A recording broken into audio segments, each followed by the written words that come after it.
안녕하세요. 저는 한마음교회 김태성입니다. 저는 학교 다닐 때 항상 꼴찌였고 사회에서도 특별히 잘하는 거 하나 없었지만 복음의 능력으로 최고의 삶을 살게 하신 하나님의 은혜를 나누고자 합니다. 저는 서울에서 갈비집을 운영하시던 부모님의 이남 사녀 중 막내로 태어났습니다. 저희 부모님은 늘 바쁘셨고 누나들은 저와 나이 차이가 많아서요. 저는 늘 혼자였습니다. 저는 공부하는 것보다 아이들과 노는 것이 일상이었습니다. 저희 초등학교 성적은 늘 양 아니면 가였습니다. 받아쓰기는 항상 빵점이었고요. 초등학교 3학년 때 과외를 다녀 한글을 겨우 깨쳤습니다. 지금도 받침이 많이 틀리고 잘 읽지 못합니다. 저희 초등학교 6학년 때 저희 반은 58명이었는데요. 저는 58등으로 졸업했습니다. 중학교 때 운동을 시작했지만 쉽지만은 않았습니다. 고등학교 입학과 동시에 운동을 그만두었고 그저 그런 성적으로 상업고등학교를 졸업했습니다. 뭐든 잘하는 것이 없었습니다. 세상에 대한 자신감도 없었습니다. 인생 목표도 흐릿했고 가정이나 꾸릴 수 있을까 하는 생각을 하곤 했습니다. 그 당시 저희 꿈은 그저 평범한 가정을 이루는 것이었습니다. 할 줄 아는 것이 없어서 군대 제대 후 망도동판에 뛰어들었고 다행히 좋은 사장님을 만나 5년간 기술을 배웠습니다. 그리고 27살 때 아내를 만나게 되었습니다. 10개월간의 연애 끝에 결혼하게 되었는데요. 그 당시 저희 부모님은 예수님을 믿지 않으셔서 저희의 결혼을 엄청 반대하셨습니다. 어떤 점쟁이가 제가 아내와 결혼하게 되면 3년 안에 죽게 된다고 그랬다는 겁니다. 아버지께서는 저에게 어떤 부모가 자식이 죽는데 허락하겠냐고 하셨고 저는 어차피 사람은 다 죽는데 하루를 살더라도 내가 좋아하고 사랑하는 사람과 살다 죽겠다고 우겨서 결혼했습니다.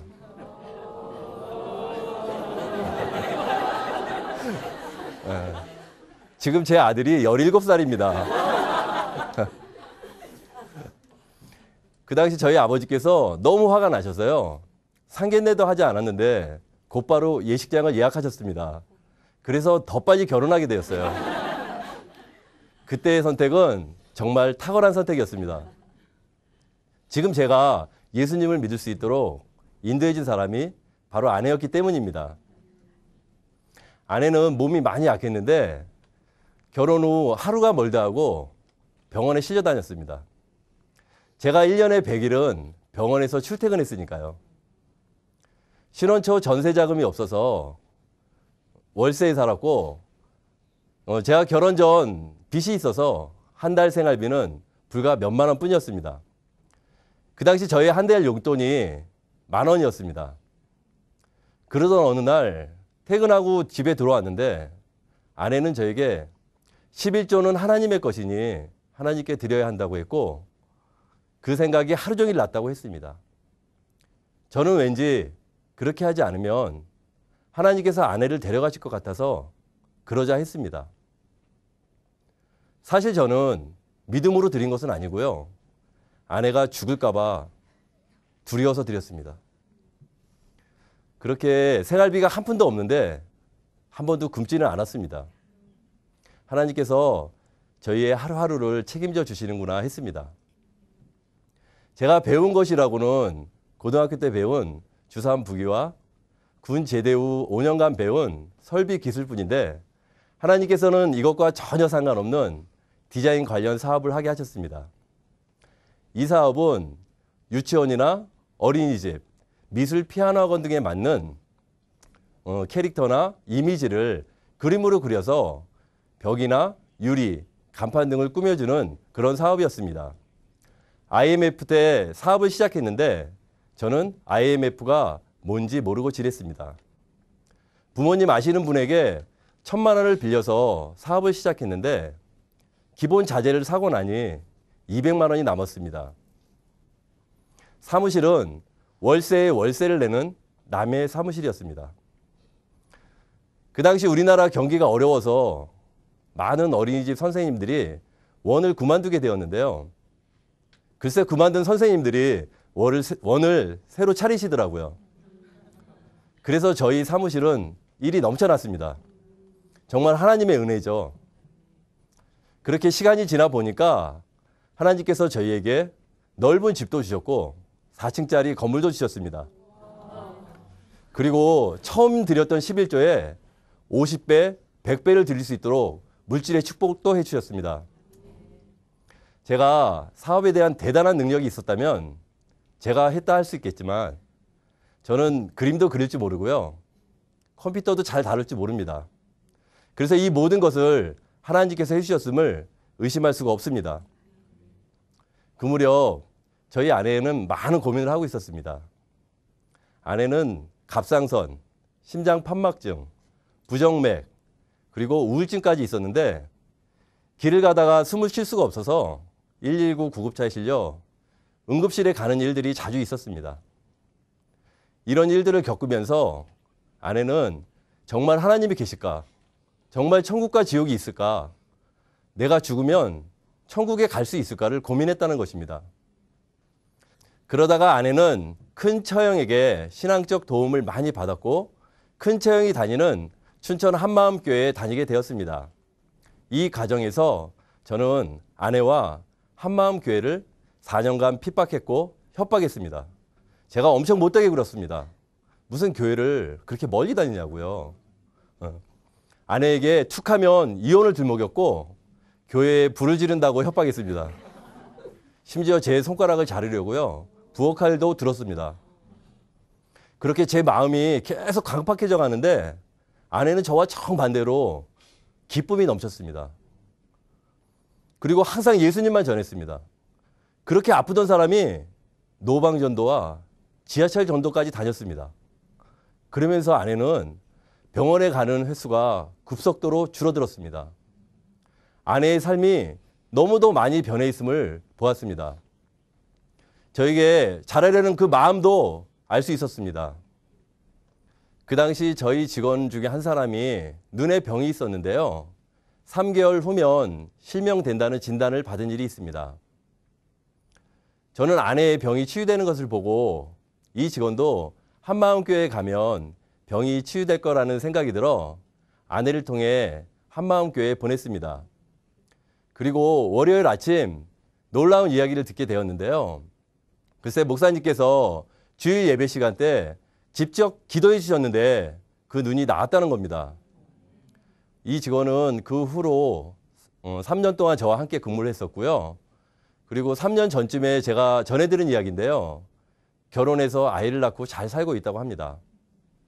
이 일을 통해 저는 한마음교회에 마음이 더 열리게 되었고 드디어 제가 꼬리를 내리고 춘천에서 예배를 드리게 되었습니다. 그러던 어느 토요일 찬양 예배 후 제가 마치 천국 입구에 선 것 같은 마음이 들었습니다. 저는 어려서부터 교회를 다녔습니다. 열심히는 아니었지만 주의를 지켰고 술, 담배도 끊었습니다. 11조와 헌신, 봉사도 기쁨으로 해왔고 물질의 축복도 받았습니다. 그런데 목사님의 입술을 통해 죄를 알려주시는데 예수님을 믿지 않는 것이 죄라는 것입니다. 저는 끝까지 인정하고 싶지 않았지만 사실 저는 예수님을 믿는 자가 아니었습니다. 마음에 하나님 두기 싫어해서 합당치 못한 일을 하였다는 말씀 앞에 저희 중심이 비춰지는데 더 이상 우길 수가 없었습니다. 교회를 다니기는 했지만 하나님을 위해서가 아니고요. 그저 제 마음 편하려고 종교 생활을 했던 것입니다. 저는 천국에 들어갈 수 없는 자임을 알았습니다. 불법을 행한 자였고 예수님을 모르는 자였습니다. 아담과 같이 마귀와 같이 마음에 하나님 두기 싫어했음이 하늘에 보여졌습니다. 저는 그때 처음으로 예수님이 성경 속에서만 나오는 신화적인 인물이 아닌 역사 속에 실제로 계셨던 분이라는 것을 알게 되었습니다.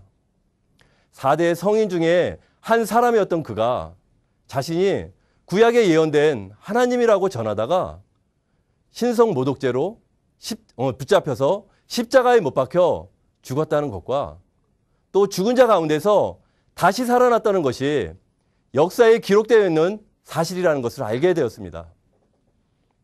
교회를 오래 다녔기 때문에 하나님이 계시다는 것과 예수님이 부활했다는 것을 부정하지는 않았지만 이 사실들이 실제라고는 생각해 보지 못했습니다.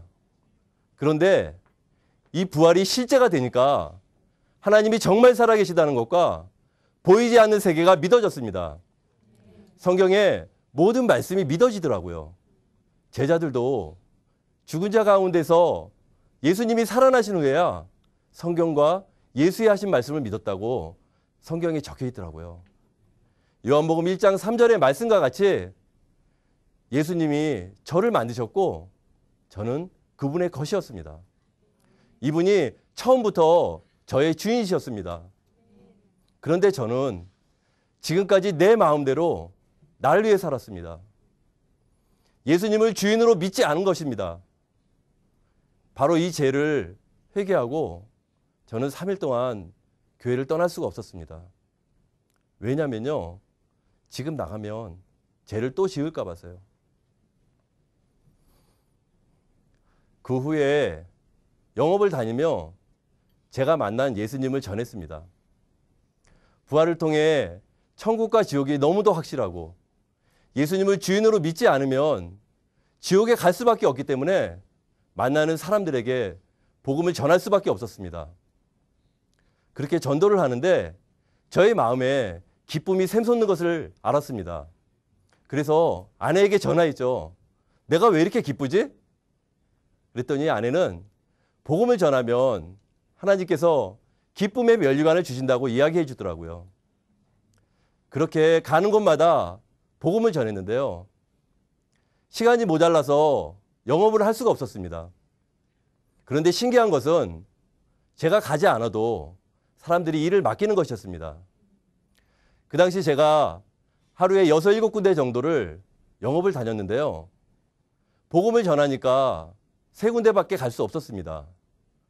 그런데 매출이 2배로 뛰었습니다. 그러면서 저는 먼저 그의 나라와 의를 구하면 하나님께서 모든 것을 다 주시는구나. 먹고 입고 마시는 것은 이방인들이나 구하는 거구나. 제가 복음을 전하니까요. 하나님이 제일 기쁘신 거예요. 그렇게 하나님께서 계속 물질을 축복해 주셨습니다. 그러던 어느 토요일 예배 후 하나님께서 저에게 물으시더라고요. 내가 너의 주인이 맞냐? 정말 너의 주인이니? 그래서 제가 이렇게 대답했습니다. 아멘. 예수님은 나의 주인입니다. 그랬더니 또 말씀하십니다. 너의 물질이 누구의 것이냐? 당연히 주님의 것입니다. 라고 고백했습니다. 그런데 또 물으십니다. 너의 물질 내게 줄 수 있니? 순간 저의 마음은 쿵 하고 내려앉았습니다. 아무 대답도 할 수 없었습니다. 그렇게 한참을 침묵하고 있는데 한 말씀이 생각났습니다. 누가복음 12장에 나오는 부자의 이야기였습니다. 한 부자가 곡식이 너무 많아 쌓아둘 곳이 없어서 곡간을 헐고 크게 다시 지어 쌓고 편히 먹고 마시자 했는데 하나님께서는 어리석은 자여 오늘 밤에 내가 내 영혼을 취하면 내가 예비한 것이 누구의 것이 되겠느냐 하신 말씀이었습니다. 순간 정신이 번쩍 들었고 회개하는 마음으로 생명의 주인이 예수님임을 고백했습니다. 물론 물질의 주인도 예수님이시고요. 생명이 주님의 것이니 물질이 당연히 주님의 것이죠. 제가 그날 알게 된 것은요. 제가 죽으면 이 물질이 저와 아무 상관이 없다는 것이었습니다. 아무 소용이 없더라고요. 그리고 하나님께서 또 말씀하셨습니다. 나는 너에게 10원도 받은 일이 없다 하셨습니다. 내가 주인 되어서 드린 모든 것이 천국에 쌓이지 않은 것이었습니다. 저는 청직이었습니다. 하나님께서 부족한 나에게 물질을 맡기셨구나. 주님의 것을 지키고 있다가 주님이 쓰신다 하면 내어드리는 것이 마땅하구나. 저는 항상 이렇게 고백합니다. 물질이 주님의 것입니다. 사업장이 주님의 사업장입니다. 잘 되어도 주님의 것이요, 못 되어도 주님의 뜻입니다. 안 되면 주님만 손해입니다. 한 번은 전에 있던 직원인데요. 회사의 돈을 손대려는 직원이 있었습니다. 그런데 제 마음에 그 직원이 안쓰럽게 생각이 들었어요. 제가 월급을 많이 주어야 했는데 적게 주어서 그랬겠구나 하는 생각이 들었습니다. 그래서 그 직원을 불러 월급을 올려주었습니다. 물론 다른 직원도 함께 올려주었습니다. 그리고 이야기했죠. 이 회사는 하나님의 것이다. 회사의 돈이 하나님의 것이고 이것을 손대면 하나님의 것을 도적질하는 것이다. 내가 월급을 조금 줘서 미안하다 했습니다. 돌이켜보면 저는 정말 꼴찌 인생이었습니다. 잘하는 것이 하나도 없었으니까요. 그런데 그런 저를 하나님께서 인도해 주셔서 부활을 통해서 하나님이 계심을 알게 하셨습니다. 저는 하나님의 자녀가 되었습니다. 복음으로 영혼을 살리는 사람이 되었습니다. 왕 같은 제사장이 되었습니다. 늘 꼴찌였고 잘하는 거 하나도 없었지만 예수님을 만나 최고의 인생이 되었습니다. 저는 어린이집 관련 영업을 하기 때문에요. 만나는 원장님들에게 복음을 전하는 삶을 살고 있습니다. 들으시는 분들이 복음을 받아들이고 예수님을 믿지 않는 죄를 회개하고 예수님을 주인으로 믿는 놀라운 일들을 많이 경험하고 있습니다. 그리고 부족하지만 작은 교회 일꾼으로 지체들을 섬기고 있습니다. 감사하게도 저희 집엔 지체들의 발길이 끊이지 않는데요. 사람들이 저희 집에 오면 마음의 긴장이 풀어지고 편안해진다고 합니다. 저의 부족함이 사람들에게 기쁨이 되라고 합니다. 군 제대 후 배운 기술은 교회에서 저의 은사로 잘 쓰임받고 있습니다. 저희 교회에선 제가 김가이버로 통하기도 합니다. 무엇보다도 꼴찌된 저에게 예수님이 머리 대시니 제가 많이 똑똑해진 것 같습니다. 늘 꼴찌로 살던 저에게 하나님께서 영혼을 만나게 해주시고 함께 예배드리게 하시며 부활의 복음을 증거하는 삶을 살게 해주셨는데요. 저희 작은 교회엔 저와 정반대되는 사람들만 모입니다. 서울대 대학원 출신의 박사, 해외 유학파 피아니스트, 해외 선교를 다녀오신 분들까지 저는 너무 부족한데 말입니다. 제가 배운 것이 없다 보니까 제 자신을 보며 자주 눌리기도 하는데요. 하나님께서는 계속적으로 열매를 보여주시며 저에게 새 힘을 주십니다. 사람들이 복음을 듣고 예수님을 믿는 모습을 보여주시고요. 눌리고 포로된 자가 자유케 되는 모습을 보여주십니다. 그리고 그들이 다시 복음을 들고 나가는 모습을 보여주시니 저도 함께 달려가지 않을 수 없습니다. 베드로가 어부였다는 것이 저에게 큰 힘이 됩니다. 못 배웠어도 바보 천치여도 성령께서 붙으시면 그게 최고니까요. 이제 저는 주를 위해 사는 자입니다. 사나 죽으나 주와 복음을 위하여 모든 것이 드려지기 원합니다. 부활의 증인으로 영원한 표대를 향해 달려가겠습니다. 예수님은 나의 주인입니다. 감사합니다.